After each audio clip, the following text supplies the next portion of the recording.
rather than focusing on the negatives and the downsides of COVID and cost of goods and everything, let's treat it all as a incredibly hard challenge. But if we get through that, eventually when we're, running our own venues and things like that, it'll all just be one more lesson we've learnt and gotten through. We recently kicked off a new series on dirty linen, asking a big question. Is hospitality broken? We certainly hope the answer is no, but listening to our first guest, Alex Elliot-Howery from Cornersmith, as she announced she was closing her cafe, things did look pretty tough. I've had an extraordinary response to that first podcast and the Good Food SMH and Age story that came out at the same time. I think Alex really pointed to some big hurts in hospitality at the moment, and we're going to continue that discussion today. Our guest today is Alex Prichard. He is culinary director at one of the most iconic restaurants in the country, Icebergs. And Alex reached out after reading the story and said that some of these things resonated with him. That really stood out to me because I thought if, someone who's leading the kitchen at one of, Australia's top restaurants can relate to that, then there really is some big stuff going on. So Alex, welcome to Dirty Linen. Thanks so much for having me on, Dani.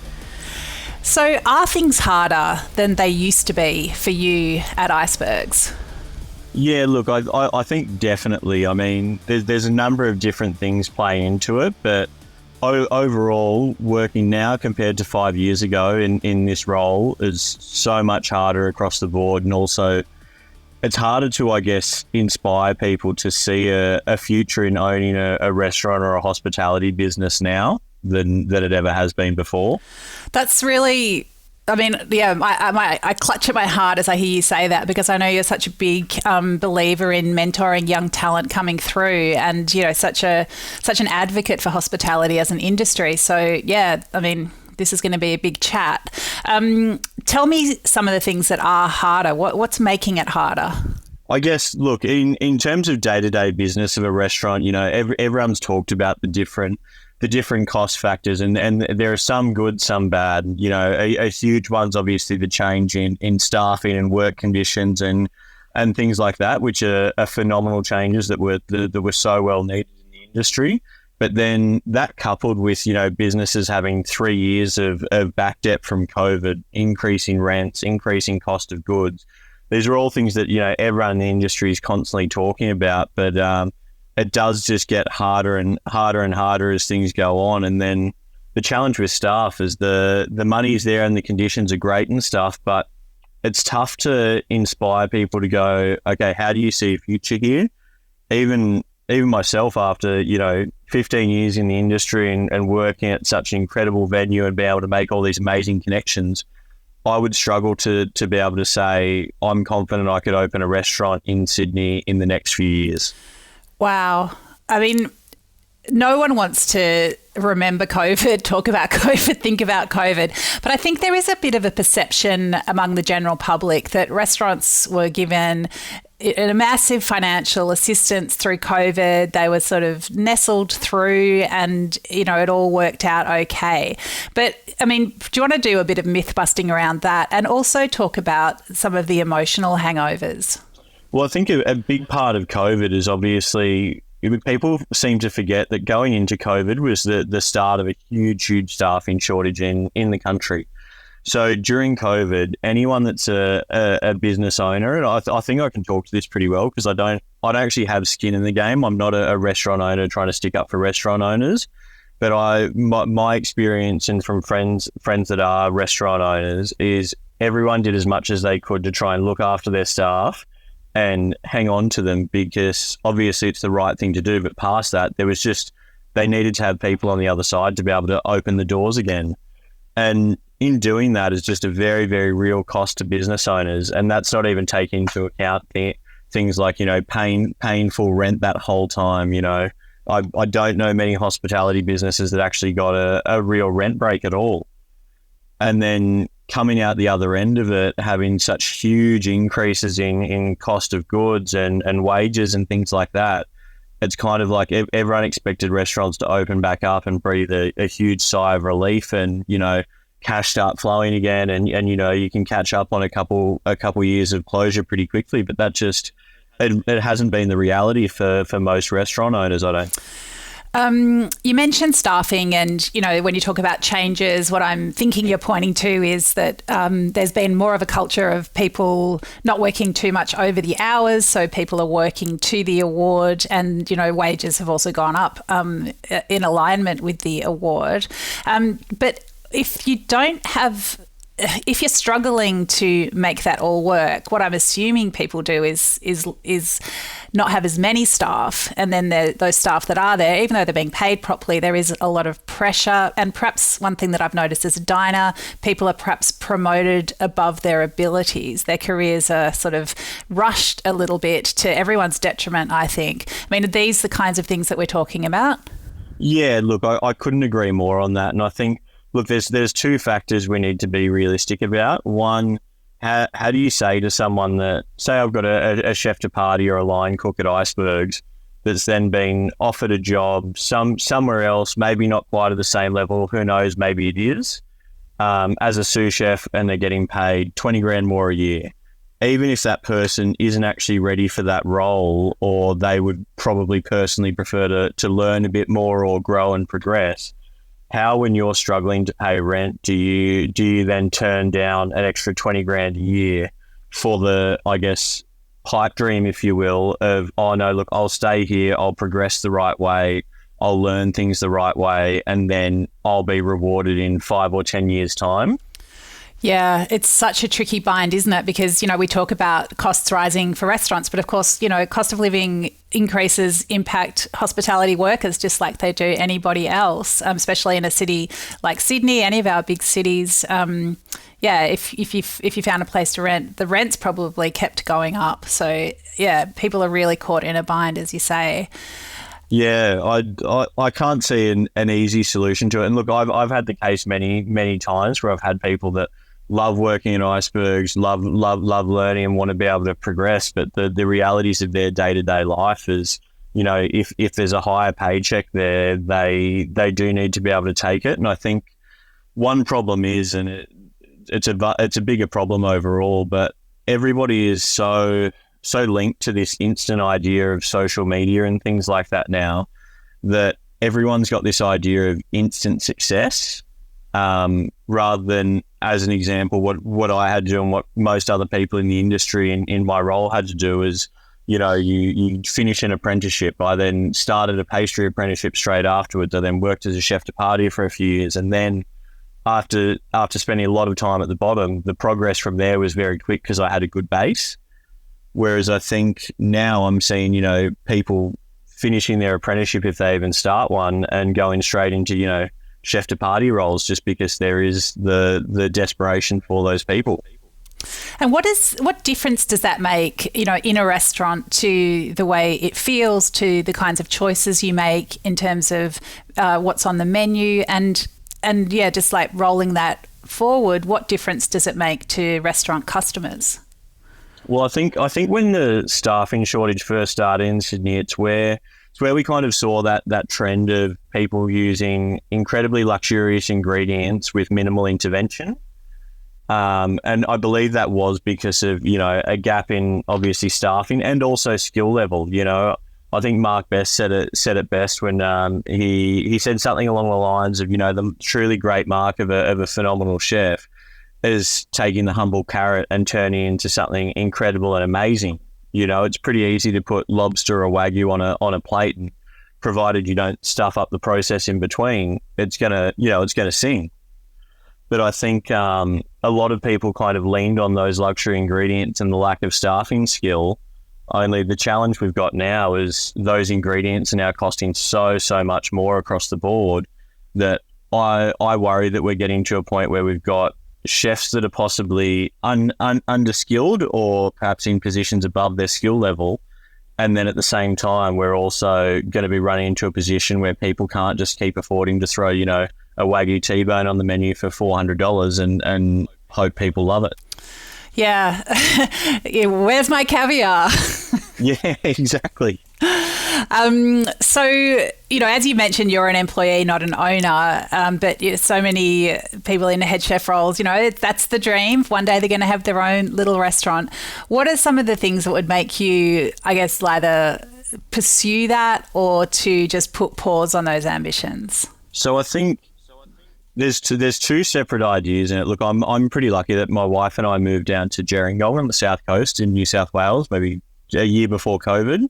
So I've got two perspectives on it. I think if you're going to open a restaurant in Sydney, it's very, very tough to have it be a profitable business while you're leasing the restaurant, which the huge downside of that is most people in my position could never afford to buy a site in Sydney. So the plan is, lease a site, make a successful restaurant, then grow and progress from there. The success rate in that is just so few and far between these days, and it's so hard to see a clear future in it. I feel like there needs to be a creative approach if what you're passionate about is doing, city centre dining, whether it's Sydney, Melbourne, whatever. I think restaurateurs, and especially young ones, need to get a bit more business minded than they used to be. And link up with whether it's property developers, whether it's an angel investor, whoever, and be able to own a site outright and then make a successful venue around it. And the business matrix that then just go into that make a lot more sense. And it's also more long-term than a short-term thing. If you own that site, you're doing everything you can to make that site successful. The other part of it, I think, and where I think a lot of value can come in for consumers, is regional dining expanding. We saw in New South Wales a huge increase of amazing restaurants up in Newcastle a few years ago, because we had a whole generation of hospitality professionals in Sydney start families, not be able to afford to buy a house in Sydney. So they move up to Newcastle. Rents and things were cheaper there then. So then you have this huge dining scene suddenly erupt there, and that's what I'm slowly hoping is going to happen in different regional centres around Australia, where people are being priced out of the city, so they're moving regional, and then they're going, well, hell, I wish there was something as amazing as this cafe I had in Sydney, or this bar, or something like that, and they're opening in a regional area, and the margins are just so different that they can then give customers a better sense of value. Wow, that's really interesting. And, as a diner, I'm loving the idea of more great regional restaurants. But the other thing that pops into my mind is that whenever I talk to a regional restaurateur, they talk about staffing and how tricky that is. I suppose the way some people get turn that problem into a positive is that they run very small. So it's perhaps a couple and they're doing most of the hours themselves. I mean, talk about size and scale. What do you think works as you're looking at doing a business yourself one day? Look, I think it's a combination of things. My idea is, if you're going to do something big, you need to be able to spend your career building relationships with people to be able to recruit them in it. You might have a sommelier or a GM or a restaurant manager that's then, started a family or is in a position where they're looking to buy their own house and they can't afford to in Sydney. And that's when you would start to, make offers where these people can still do the quality and the job that they love, but do it somewhere where they can also afford to live.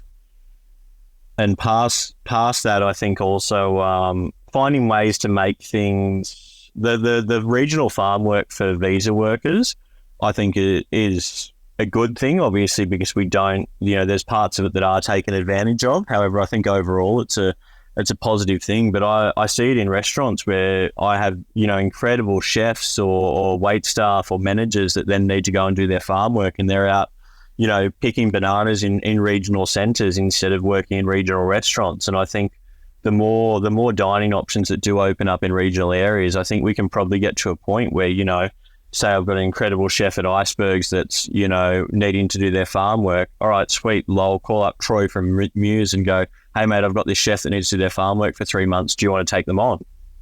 And if we can get to a constant changeover of that, I think that will also help with those seasonal staff.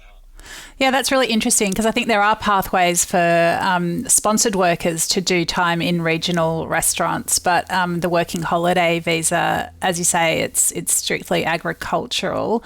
What other sort of government or regulatory levers do you think could be pulled to make the landscape better for restaurants and restaurant workers in city and country?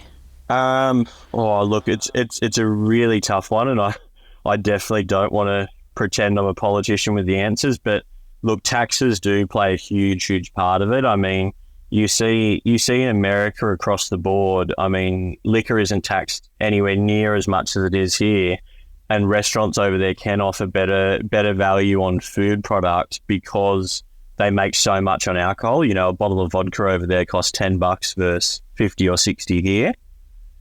So I think that does make a huge margin.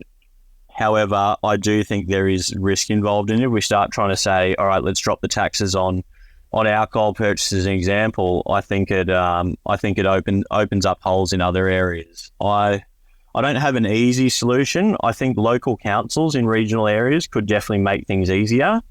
The council I live in, Kiama on the south coast, they're pretty renowned for being very, very difficult to get a DA approved in.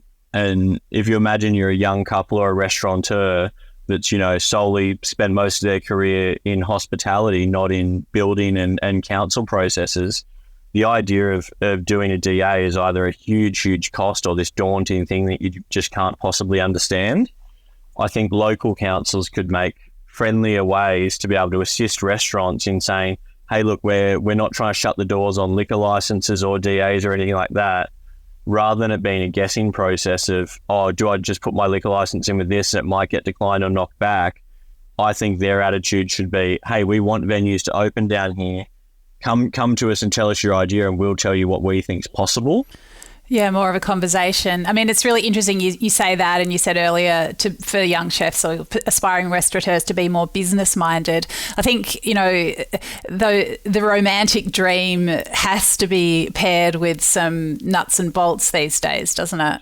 Yeah, definitely. And I think I don't want to sound like this should be the end of fine dining, because it absolutely shouldn't be. And I think that's where a lot of trends that we see in more casual dining and then eventually on to day-to-day consumers are coming from. But I think if someone has their dream of going, hey, I want to be, you know, Australia's next 3-hat chef, I don't think it should be the sole business mind of them. I think they should understand the realities of, hey, I don't think a 3-hat restaurant in its own right is a profitable business, but why don't we take a leaf out of people like David Cheng or Christian Puglisi's book, where, you know, Christian's got a farm, and then he had Relay, and then there was the casual Italian pizza joint and the bakery, and they all kind of feed off one another. And there's different customer aspects in all of them, different values in all of them, but most importantly, there's also zero waste.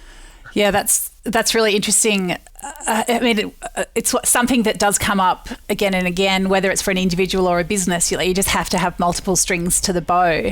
But I think, you don't know, what also happens with that, you wonder how much someone like Christian Puglisi spends in the kitchen. Whether or not that's what he wants is another matter. But for me, it's a bit sad that the only viable pathway takes people away from what they started doing. And, you know, for a lot of people, that's how they want their careers to progress. You know, you don't want to be on your feet for your whole career. But, yeah, it's just an interesting one. I feel like some people get forced into expanding or adding these elements to their business simply because the realities of scale and all the pressures on a business, but it might take them away from what they want to do.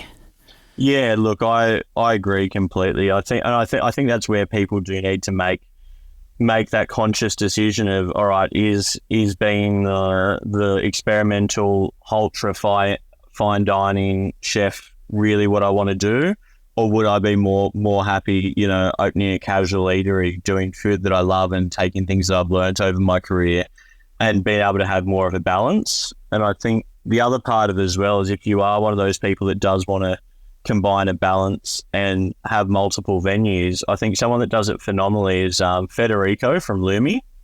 He's taken a bit of that model of he attracts good staff and key staff, and then he cuts them into businesses. He might have an incredible sous chef at Lumi as an example that's then got a talent for baking. So then he opens, Load Pies and cuts him into that business. Then he's got a frozen yogurt business, then a pizzeria business, and all these people are getting cut into businesses. So he's keeping that talent around him and also giving these people an opportunity to have some skin in the game. Wow, yeah, I think that's so smart. Yeah, very, very clever. And you've got that talent around you. You can share ideas. People have got a interest in sticking around. So, yeah, that's really smart. Alex, what about customers? Us diners out there with our dollars, whether or not they're limited or not. What role do we have to play? Look, I think now more than ever, people are less forgiving in restaurants, and look, quite rightfully so. I mean, if you go out to a cafe for breakfast where you used to not care about getting poached eggs overcooked or whatever, when you're paying $100 for breakfast for two, you're now starting to get pretty upset if you're getting overcooked poached eggs.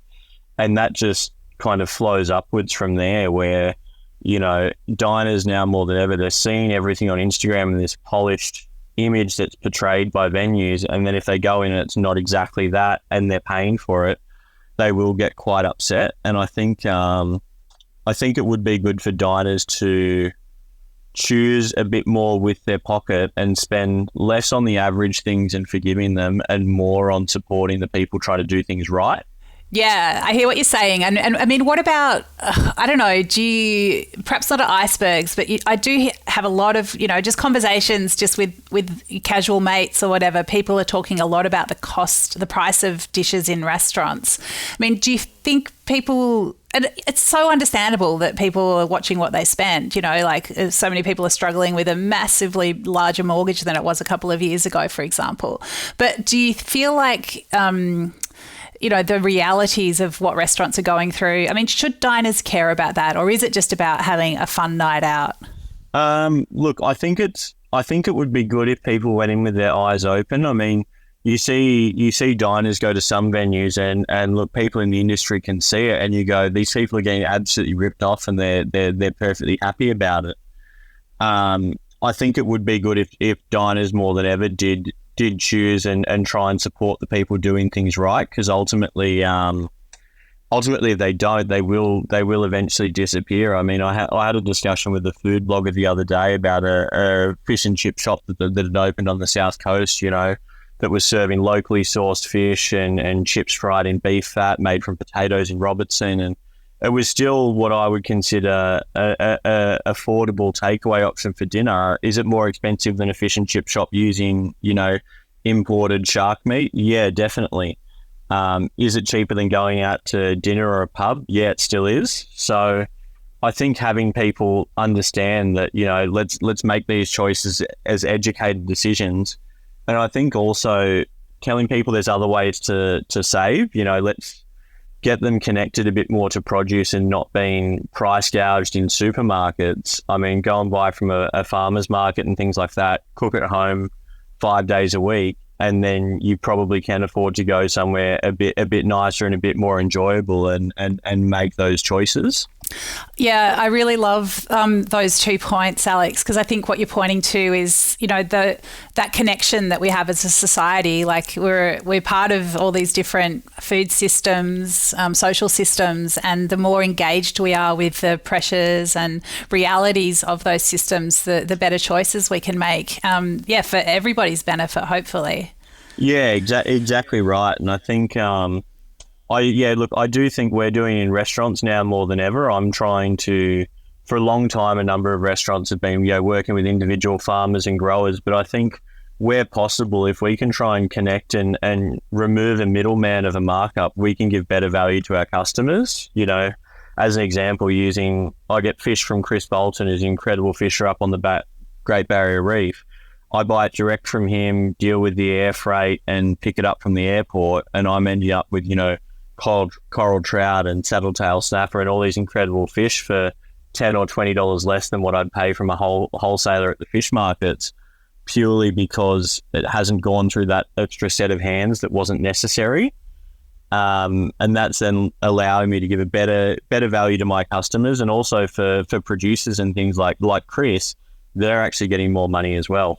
Wow, I love that. So, Alex, I'm going to ask you to play a little bit of a mind game, because I know you said you'd be finding it hard to advise anyone to commit to a long career in hospitality. But what are the great things about your job? If I'm determined to go into hospitality, tell me all the good things about it. I think more so than someone that's determined to go in it, I think I stumbled upon hospitality by accident. And early on in my career, I heard this quote, might have been from Gordon Ramsay or someone like that, about, boxers and chefs have a lot in common in that they're both careers that through sheer will and hard work, you can become damn good at and build a good life. And I would like to, I guess, find a way to inspire more people to understand that rather than focusing on this pipe dream of getting famous from some video on Instagram, put in a bit of hard work, and I can guarantee it will lead somewhere. I don't think there's many people that have absolutely given their all to this career and haven't ended up somewhere. Yeah, I'm hearing that. And what about just talk to me about the satisfaction that you get about, I don't know, creating a beautiful dish, putting something on a plate, putting it in front of a diner. I think it's one of few careers where you can almost get instant gratification, where you can make something, and whether it's good or bad, you'll get almost an instant response on it and understand it. And when it's good, that feeling is incredible, and it also gives you a real sense of pride. I mean, when people spend such a large amount of time in the hospitality industry, and people become friends and family, when you get to have your friends and family from your other life, if you will, that aren't from hospitality, come in, and you see them being treated so well and looked after and really enjoying what you've made, it'd be like being a builder and building a house for your mum and dad, and having that sense of pride of, hey, I've done this and I've put that smile on those people's face. Love it. That's really beautiful. So we started this pod, Alex, with the question, is hospitality broken? What answer have we come up with? I don't think it's broken. I think it's changing, and I think us in the industry need to help lead the change in the right direction rather than the wrong one, and rather than focusing on the negatives and the downsides of COVID and cost of goods and everything. Let's treat it all as a incredibly hard challenge. But if we get through that, eventually when we're, running our own venues and things like that, it'll all just be one more lesson we've learnt and gotten through, and everything else will seem, I guess, easy afterwards. And I think also as a hospitality industry, I think it's a pretty tough one, but I thought a lot about it before coming on. We used to have these events quite frequently, like Rootstock as an example in Sydney, that was a huge festival for people in hospitality, where people would volunteer and work together and get to know each other, and that's how you would breed connections and ideas. And there's not as many of those going on anymore, and I think it's a really pivotal and inspirational place for young people in hospitality to be. I remember being a young chef at Rootstock and being able to meet all these people that were my heroes outside of a restaurant environment, and it was insanely inspirational and cool. And I think the more we can start to, as an industry, push things like that, the more we can inspire the young people coming in and say, hey, there's a lot you can do here, and there's a lot you can accomplish. Wow, I love that too. So I guess it's we need to look hard at the realities, we need to commit, and we need to find community. Maybe that's a little bit of a summary. Finding the community, I think, is a huge part of it, and I think it's what will help inspire the people coming up to stay in the industry and to thrive in the industry.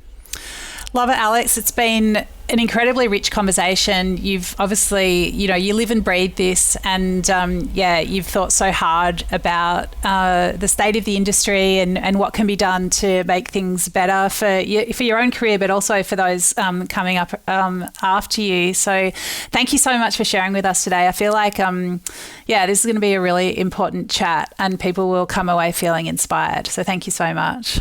Thank you so much for having me on, Dani, and also for putting this on and giving people a voice to, I guess, express what they're thinking and feeling, and hopefully be able to connect with one another and build that sense of community you talked about. Well, anything that gets me into more restaurants and just, loving it and just feeling that creativity and drive. So, yeah, I'm all about it. Anything I can do it works well for me too. So thank you. Fantastic. Thanks so much. This is Dirty Linen, and I'm Dani Valent. We air the issues that the hospitality industry finds hard to talk about, hearing from different people with unique perspectives. We want to hear from you as well. If you have something that needs to be said about a topic, get in touch so we can include your perspective. Contact us at dirtylinen@deepintheweeds.com.au or hit us up on Insta @dirtylinen podcast. We can't wait to hear from you.